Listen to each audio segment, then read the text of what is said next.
ನಮಸ್ಕಾರ ವೀಕ್ಷಕರೇ, ಸುಹಾಸಿನಿ ಕಾರ್ಯಕ್ರಮಕ್ಕೆ ಪ್ರೀತಿಯ ಸ್ವಾಗತ. ಹಾರ್ಮೋನ್ ವ್ಯತ್ಯಾಸದಿಂದ ಹೆಣ್ಮಕ್ಳಲ್ಲಿ ಕಂಡುಬರುವಂತಹ ಒಂದು ಸಾಮಾನ್ಯ ಕಾಯಿಲೆ PCOS ಅಂತ ಕೂಡ ಕರೀತಾರೆ. PCOD ಅಂದರೆ ಪಾಲಿಸಿಸ್ಟಿಕ್ ಓವರಿಯನ್ ಸಿಂಡ್ರೋಮ್.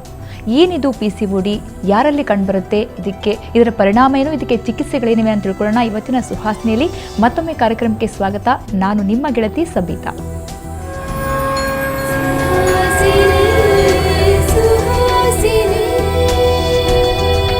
PCOD ಬಗ್ಗೆ ತಿಳಿಸ್ಕೊಡೋದಕ್ಕೆ ಪಾಸಿಟಿವ್ ಹೋಮಿಯೋಪತಿಯಿಂದ ವೈದ್ಯರಾದಂತಹ ಅಪೇಕ್ಷಾ ಅವರು ನಮ್ಮ ಜೊತೆ ಇದ್ದಾರೆ. ಬನ್ನಿ ಕಾರ್ಯಕ್ರಮ ಶುರು ಮಾಡೋಣ. ಅಪೇಕ್ಷಾ, ಮೊದಲನೇದಾಗಿ PCOD ಪಾಲಿಸಿಸ್ಟಿಕ್ ಓವರಿಯನ್ ಸಿಂಡ್ರೋಮ್ ಅಂತೀವಲ್ಲ, ಸೊ PCOD ಅಂದರೆ ಏನು, ಇದರ ಲಕ್ಷಣಗಳೇನು? PCOD ಅಂದರೆ ಅದು ಮಹಿಳೆಯರ ಒಂದು ಕಾಯಿಲೆ. ಅದರಲ್ಲಿ ಹಾರ್ಮೋನಲ್ ಇಂಬ್ಯಾಲೆನ್ಸ್ ಆಗುತ್ತೆ. ನಾರ್ಮಲಿ ನಮ್ಮ ದೇಹದಲ್ಲಿ ತಿಂಗಳು ಆಗೋದು ಆಗುತ್ತೆ. ಅದರ ಇಂಬ್ಯಾಲೆನ್ಸಸ್ ಆಗುತ್ತೆ. ಇದು one of the main important symptoms. PCOD ಅಂದರೆ ರೆಗ್ಯುಲರ್ ಆಗಿ ಮುಟ್ಟು ಆಗಲ್ಲ. ಕೆಲವೊಬ್ಬರಿಗೆ ನಾರ್ಮಲಿ 9 ಸೈಕಲ್ಸ್ ಆಗಬೇಕು ಪರ್ ಇಯರ್, 12 ಸೈಕಲ್ಸ್ ಆಗಬೇಕು. ಇವ್ರಿಗೆ 9 ಸೈಕಲ್ಸ್ಗಿನ ಕಡಿಮೆ ಮುಟ್ಟು ತಿಂಗಳು ಆಗುತ್ತೆ. ಇದರಲ್ಲಿ ಇನ್ನೊಂದು ಮೇನ್ ಇಂಪಾರ್ಟೆಂಟ್ ಸಿಂಪ್ಟಮ್ ಅಂದರೆ ಹರ್ಸುಟಿಸಮ್ ಅಂತಾರೆ. ಅದರಿಂದ ಮಕ್ಕದ ಮೇಲೆ ಬಾಡಿ ಹೇರ್ ಗ್ರೋತ್ ಜಾಸ್ತಿ ಆಗುತ್ತೆ, ಒಬೆಸಿಟಿ ಜಾಸ್ತಿ ಆಗುತ್ತೆ. ಮೇನ್ ಸಿಂಪ್ಟಮ್ಸ್ ಇದೆ. ಸೊ ನಾವು ಡಯಾಗ್ನೋಸ್ ಮಾಡೋದು. PCODಯಲ್ಲಿ ಮತ್ತು ಒಂದಿಷ್ಟು ಲಕ್ಷಣಗಳು ಅಂದರೆ ಮಿಸ್ಕ್ಯಾರೇಜ್ ಆಗುತ್ತೆ ಅಂತ ಹೇಳ್ತಾರೆ. ಸೊ ವೇಟ್ ಲಾಸ್ ಆಗೋದು, ವೇಟ್ ಗೇನ್ ಆಗೋದಿರ್ಬೋದು, ಅಥವಾ ಹೇರ್ ಲಾಸ್ ಆಗೋದು, ತಲೆ ಕೂದಲು ಉದುರೋದು, ಮತ್ತು ಅದರ ಜೊತೆಗೆ ದೇಹದ ಕೆಲ ಭಾಗಗಳಲ್ಲಿ ಕೂದಲು ಬೆಳೆಯೋದು. ಸೊ ಇವೆಲ್ಲ ಮೇನ್ ಲಕ್ಷಣಗಳು ಅಂದರೆ ಫೇಶಿಯಲ್ ಹೇರ್ ಗ್ರೋತ್ ಅಂದರೆ ಮಕ್ಕದ ಮೇಲಿಂದ ಹೇರ್ ಗ್ರೋತ್ ಜಾಸ್ತಿ ಆಗುತ್ತೆ, ಬಾಡಿ ಹೇರ್ ಗ್ರೋತ್ ಜಾಸ್ತಿ ಆಗುತ್ತೆ. ಬಟ್ ಕೂದಲು ಸ್ಕ್ಯಾಲ್ಪಲ್ಲಿಂದ ಹೇರ್ ಗ್ರೋತ್ ಕಡಿಮೆ ಆಗುತ್ತೆ.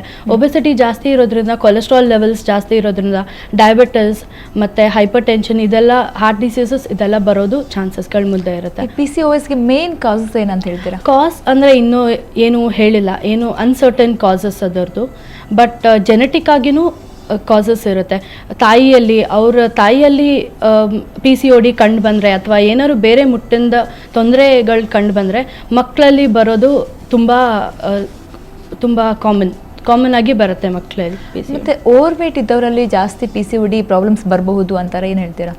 ಅದೆಲ್ಲ ಇಂಟರ್ನಲ್ ಕನೆಕ್ಷನ್. ಒಬೆಸಿಟಿ ಜಾಸ್ತಿ ಇರೋದ್ರಲ್ಲಿ PCOD ಜಾಸ್ತಿ ಇರೋರಲ್ಲಿ PCOD ಜಾಸ್ತಿಗಳು PCOD ಬಂದ್ಮೇಲೆ ಓವರ್ ವೇಟ್ ಆಗುತ್ತಾ, ಅಥವಾ ಓವರ್ ವೇಟ್ ಇದ್ದವರಲ್ಲಿ PCOD ಬಂದ್ಮೇಲೆ ಓವರ್ ವೇಟ್ ಆಗುತ್ತಾ? ಯಾವ ಏಜ್ ಅಲ್ಲಿ ಹಿಂಗೆ ಆಗ್ಬೋದು? 20 to 30 years. ಅದರಲ್ಲಿ 20 ರಿಂದ 30 ವರ್ಷ ಮಹಿಳೆಯರಲ್ಲಿ ಯಾರಲ್ಲೂ PCOD ಕಂಡು ಬರ್ಬೋದು. ಓಕೆ. ಏನಾದರೂ ಬೇರೆ ಡ್ರಗ್ಸ್ ತಗೊಳ್ಳೋದಿರ್ತೀವಿ ನಾವು, ಬೇರೆ ಬೇರೆ ಕಾರಣಗಳಿಂದ, ತಲೆನೋವಿಗಿರ್ಬೋದು, ಆ ಥರ ಏನಾದರೂ ಮಾತ್ರೆಗಳನ್ನು ತೆಗೆದುಕೊಳ್ಳೋದ್ರಿಂದನೂ ಕೂಡ PCODಗೆ ಏನಾದರೂ ರಿಲೇಟ್ ಇದೆಯಾ? ಹಾಗೇನೂ ಇಲ್ಲ. ಬೇಸಿಕಲಿ ಹಾರ್ಮೋನಲ್ ಇಂಬ್ಯಾಲೆನ್ಸ್ ಇಂದಾನೆ ನಮ್ಮ ಬಾಡಿಯಲ್ಲಿ ನಾರ್ಮಲಿ 2 ಫೀಮೇಲ್ ಹಾರ್ಮೋನ್ಸ್ ಜನರೇಟ್ ಆಗ್ತಾ ಇರುತ್ತೆ. ಅದು ಹೆಚ್ಚು ಕಡಿಮೆ ಏರ್ಪೇರ್ ಆಗೋದ್ರಿಂದ ಇದು PCOD ಬರುತ್ತೆ. ಸೊ ಗರ್ಭಿಣಿ ಮಹಿಳೆಯರಲ್ಲಿ PCOD ಪ್ರಾಬ್ಲಮ್ ಕಂಡುಬರೋ ಸಾಧ್ಯತೆ ಇದೆಯಾ? PCOD ಇಂದ ಇನ್ಫರ್ಟಿಲಿಟಿ ಆಗೋದು, ಅದು ಹೇಳಿದ್ರೆ ಇನ್ಫರ್ಟಿಲಿಟಿ ಅದು ಬೇರೆ, ಆಮೇಲೆ ನೋಡೋಣ. ಬಟ್ ಗರ್ಭಿಣಿ ಆಗಿದ್ದಾರೆ, ಸೊ ಅವರಲ್ಲಿ ಏನಾದರೂ ಈ ಥರ ಹಾರ್ಮೋನ್ ಇಂಬ್ಯಾಲೆನ್ಸ್ ಆಗುವಂಥ ಚಾನ್ಸಸ್, ಅಥವಾ ಈ ಥರ ಏನಾದರೂ ಮಿಸ್ಕ್ಯಾರೇಜಸ್ ಚಾನ್ಸಸ್ ಜಾಸ್ತಿ ಇರುತ್ತೆ. ಗರ್ಭಿಣಿಯರಲ್ಲಿ ಈ PCOD ಇದ್ದವ್ರಿಗೆ ಮಿಸ್ಕ್ಯಾರೇಜಸ್ ಆಗೋ ಚಾನ್ಸಸ್, ರಿಸ್ಕ್ ಫ್ಯಾಕ್ಟರ್ಸ್ ಜಾಸ್ತಿ ಇರುತ್ತೆ. ಓಕೆ. ರಿಸ್ಕ್ ಫ್ಯಾಕ್ಟರ್ಸ್ ಅಂದರೆ ಬೇರೆ ಏನೆಲ್ಲ ಇದಾವೆ ಅಪಾಯಗಳು ಅಂತ?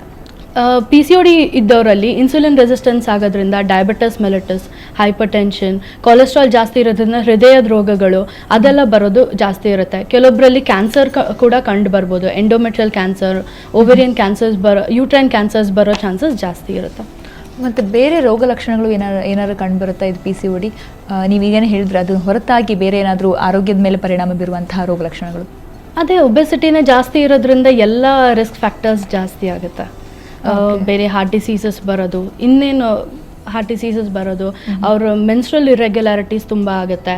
ತಿಂಗಳು ಮುಟ್ಟಾಗೋದು ಅವ್ರು ನಾರ್ಮಲಿ ಆಗಲ್ಲ, ಅದರಿಂದ ಇನ್ನೂ ವೇಟ್ ಜಾಸ್ತಿ ಆಗೋದು ಅದೆಲ್ಲ ಆಗುತ್ತೆ. ಸೊ ಡಯಾಗ್ನೋಸಿಸ್ ಪರೀಕ್ಷೆಗಳು, ಯಾವೆಲ್ಲ ಪರೀಕ್ಷೆಗಳು ಮಾಡಿಸ್ಬೇಕಾಗುತ್ತೆ PCODಗೆ? ಮೇನ್ಲಿ ನಾವು ಸಿಂಪ್ಟಮ್ಸ್ ಇಂದಾನೆ ಬೇಗ ಡಯಾಗ್ನೋಸ್ ಮಾಡಿಬಿಡ್ಬೋದು. ಅವ್ರಿಗೆ ಮೆನ್ಸಸ್ ಅಲ್ಲಿ ಪ್ರಾಬ್ಲಮ್ಸ್ ಇದೆ, ಮುಟ್ಟಿದ್ರಲ್ಲಿ ಪ್ರಾಬ್ಲಮ್ಸ್ ಇದ್ದಾಗಲೇ ನಾವು ಸಸ್ಪೆಕ್ಟ್ ಮಾಡ್ತೀವಿ ಅವ್ರಿಗೆ PCOD ಇರ್ಬೋದು ಅಂತ.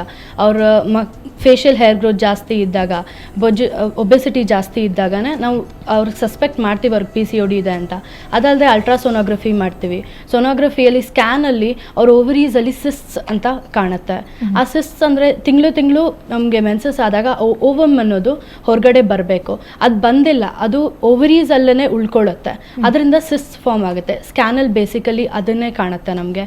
ಅದಲ್ಲದೆ normal female hormonal levels FSH LH ಅದನ್ನೆಲ್ಲ ಟೆಸ್ಟ್ ಮಾಡ್ಕೊಂಡು ಆಂಡ್ರೋಜನ್ಸ್ ಇದೆಲ್ಲ ಟೆಸ್ಟ್ ಮಾಡಿದಾಗ ಅದರಲ್ಲಿ ಅಬ್ನಾರ್ಮ್ಯಾಲಿಟಿ ಇಂಬ್ಯಾಲೆನ್ಸಸ್ ಇರುತ್ತೆ. ಸೊ ಈಗ ಪರೀಕ್ಷೆಗಳ ನಂತರ ಈಗ ಗೊತ್ತಾಯಿತು ಅವರಲ್ಲಿ PCOD ಪ್ರಾಬ್ಲಮ್ ಇದೆ, PCOS ಅಂತ ಹೇಳಿ. ಸೊ ಅವಾಗ ಮೊದಲನೇದಾಗಿ ಬೇಸಿಕ್ ಚಿಕಿತ್ಸೆ ಏನು ಮಾಡಬಹುದು ಅಂತ?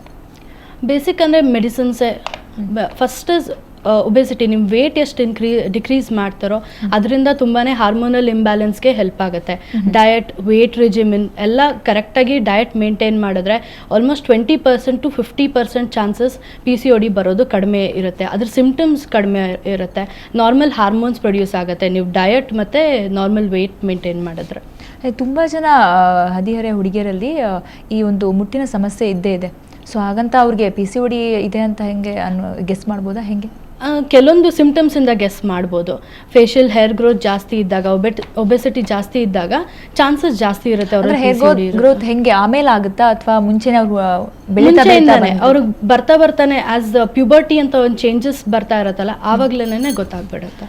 ಸೊ ಈಗ ಮುಟ್ಟಿನ ಸಮಸ್ಯೆಗೆ ಒಂದೇನೋ ಪರಿಹಾರ ತಗೊಂಡ್ರು ಅಥವಾ ಏನೋ ಇದಾಯಿತು, ಸೊ ಆ ಮೆಡಿಸಿನಿಂದ ತುಂಬ ಜನಕ್ಕೆ ವೇಟ್ ಆಗಿರೋದಿದೆ, ಅಂದರೆ ವೇಟ್ ಗೇನ್ ಆಗಿರೋದಿದೆ. ಸೊ ಅಂಥ ಟೈಮಲ್ಲಿ ಏನು ಮಾಡಬೇಕಾಗುತ್ತೆ ಅವರು? ಅಂದರೆ ಮುಟ್ಟಿನ ಸಮಸ್ಯೆ ದೂರ ಆಯಿತು ಬಟ್ ವೇಟ್ ಗೇನ್ ಆಗ್ತಾ ಹೋಗುತ್ತೆ. ಸೊ ಈ ಥರ ಒಂದು ಮೆಡಿಕಲ್ ಅವ್ರಿಗೆ ಅದು ಆ ಪರಿಣಾಮ ಇದೆಯಲ್ಲ, ಅದು PCODಗೆ ಮತ್ತೆ ಕಾರಣ ಆಗುತ್ತಾ ಅಂತ, ದಾರಿ ಆಗುತ್ತಾ? ಅದರಿಂದ ಏನೂ ಇಲ್ಲ. ಸೊ ಹೋಮಿಯೋಪತಿಯಲ್ಲಿ, ಪಾಸಿಟಿವ್ ಹೋಮಿಯೋಪತಿಯಲ್ಲಿ PCODಗೆ ಯಾವೆಲ್ಲ ಚಿಕಿತ್ಸೆಗಳಿವೆ? ಎಲ್ಲದಕ್ಕೂ ಇದೆ. PCODಗೆ ಆ್ಯಕ್ಚುಲಿ ಫೀಮೇಲ್ ಸಿಮ್ಟಮ್ಸ್ಗೆ ಅಥವಾ ಮಹಿಳೆಯ ರೋಗಕ್ಕೆ ಹೋಮಿಯೋಪತಿಯಲ್ಲಿ ತುಂಬ ಚೆನ್ನಾಗಿ ಸ್ಕೋಪ್ ಇದೆ.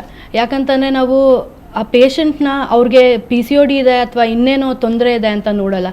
ಆ್ಯಸ್ ಅ ಹೋಲ್ ನಿಮ್ಗೂ PCOD ಇರ್ಬೋದು, ನನಗೂ PCOD ಇರ್ಬೋದು, ಬಟ್ ನಿಮ್ಮಲ್ಲಿರೋ ನೇಚರ್ ಡಿಫ್ರೆಂಟು. ನಮ್ಮ ಸ್ವಭಾವ, ನಾವು ಹೇಗೆ ರಿಯಾಕ್ಟ್ ಮಾಡ್ತೀವಿ, ನಮಗೆ ಯಾವ ಕಾಲ ಇಷ್ಟ ಇಲ್ಲ, ಅದ್ರ ಮೇಲೆ ನಾವು ಮೆಡಿಸಿನ್ಸ್ ಕೊಡ್ತೀವಿ. ಇಂಡಿವಿಜುವಲೈಸೇಷನ್ ಅಂತ ಮಾಡ್ತೀವಿ. ಕಾನ್ಸ್ಟಿಟ್ಯೂಷನಲ್ ಮೆಡಿಸಿನ್ ಕೊಡ್ತೀವಿ. ಅಂದರೆ ಒಂದು ಮನುಷ್ಯನಿಗೆ PCOD ಇರ್ಬೋದು, ಅವ್ರಿಗೆ ಹೈಪರ್ ಟೆನ್ಷನ್ ಏನೇ ಇರ್ಬೋದು, ಅವ್ರಿಗೆ ಆಗೋದು ಮೆಡಿಸಿನ್ ಒಂದೇ. ಅದನ್ನು ನಾವು ಕೂತ್ಕೊಂಡು ಕೇಸ್ ಟೇಕಿಂಗ್ ಅಂತ ಎಲ್ಲ ಮಾಡಿ ಅದನ್ನು full 1 hour minimum case taking ಇರುತ್ತೆ ನಮ್ಮದ್ರಲ್ಲಿ. ಅದನ್ನೆಲ್ಲ ಕೇಳಿ ಅವ್ರಿಗೆ ಮಾತ್ರೆಗಳು ಕೊಡ್ತೀವಿ. ಸೊ ಮಾನಸಿಕ ಖಿನ್ನತೆಗೆ ಅಥವಾ ಮಾನಸಿಕ ಸಮಸ್ಯೆಗಳಿಗೆ ಏನಾದರೂ PCOD ಕಾರಣ ಆಗುತ್ತಾ? ಕೆಲವೊಬ್ಬರಲ್ಲಿ ಇರುತ್ತೆ. ಯಾಕಂತಂದರೆ ಸ್ಟ್ರೆಸ್ ಅನ್ನೋದೇನಿರುತ್ತೆ ಅದು ಡೈರೆಕ್ಟ್ ಎಫೆಕ್ಟ್ ನಮ್ಮ ಮಾನಸಿಕ ಇದ್ರ ಮೇಲೆ ಬರುತ್ತೆ. ಮಾನಸಿಕವಾಗಿ ತೊಂದರೆ ಆದರೆ ದೈಹಿಕವಾಗಿ ಬರೋದು ತುಂಬ ಸಹಜ. ಅದರಿಂದನೂ ಸ್ಟ್ರೆಸ್ ಆಲ್ಸೋ ಒಂದು ಕಾರಣ ಅಂತ ಅಂದ್ಕೊಳ್ಬೋದು. ಸೊ ಈಗ ವರ್ಕಿಂಗ್ ವಿಮೆನ್ ಹತ್ರ ಅಂತೂ ಸ್ಟ್ರೆಸ್ ಇದ್ದೇ ಇರುತ್ತೆ, ಅಂದರೆ ಸ್ಟ್ರೆಸ್ ಅವ್ರು ವರ್ಕ್ ಮಾಡಬೇಕಾಗುತ್ತೆ. ಸೊ ಒಂದೇ ಕಡೆ ಕೂತ್ಕೊಳ್ಳೋದು ಒಂದು ಕಾರಣ, ಇನ್ನೊಂದು ಸ್ಟ್ರೆಸ್. ಸೊ ವೇಟ್ ಗೇನ್ ಆಗುತ್ತೆ, at the same time stress ಇರುತ್ತೆ. ಸೊ ಹಾಗಾದ್ರೆ PCOD ಬರೋ ಎಷ್ಟು ಚಾನ್ಸಸ್ ಇರುತ್ತೆ ಅಂತ ಅವ್ರಿಗೆ? ಇರುತ್ತೆ, ತುಂಬಾ ರಿಸ್ಕ್ ಫ್ಯಾಕ್ಟರ್ಸ್ ಇರುತ್ತೆ ಅವ್ರಿಗೂ. ಚಾನ್ಸಸ್ ಜಾಸ್ತಿ. ಸೆಡೆಂಟರಿ ಲೈಫ್ ಸ್ಟೈಲ್, ನಾವು ಕೂತ್ಕೊಂಡು ಕೆಲಸ ಮಾಡೋದು ಜಾಸ್ತಿ, ಆ್ಯಕ್ಟಿವಿಟಿ ಕಡಿಮೆ ಇರೋದ್ರಲ್ಲೂ ಜಾಸ್ತಿ ಚಾನ್ಸಸ್ ಇರುತ್ತೆ. ಸೊ PCOD ಡಯಟ್ ಏನಾದರೂ ಹೇಳೋಕ್ಕಾಗುತ್ತಾ? ಅಂದರೆ ಇಂಥದ್ದು ಆಹಾರ ತಿನ್ನಬಾರ್ದು, ಇಂಥ ತಿನ್ನಬೇಕು.